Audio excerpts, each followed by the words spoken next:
Российский актер Никита Джигурда намерен сохранить брак с олимпийской чемпионкой по фигурному катанию Мариной Анисиной и предотвратить развод, сообщили корреспонденту РИА Новости в 351-м мировом судебном участке Москвы. По словам самого Джигурды, решение о разводе было принято на эмоциях. В ближайшее время он намерен прилететь во Францию и помириться с супругой. В четверг в суде состоялась досудебная подготовка по заявлению Анисиной о разводе с Джигурдой. Слушания по существу назначены на 10 марта текущего года. Джигурда собирается к этому времени представить суду свои возражения на расторжение брака. Как следует из заявления, Анисина и Джигурда 23 февраля 2008 года заключили брак. У них двое несовершеннолетних детей – мальчик 6 лет и девочка 5 лет.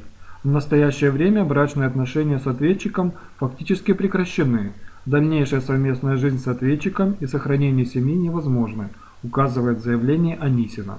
По словам адвоката Сергея Жорина, спора о разделе имущества и детях между супругами нет.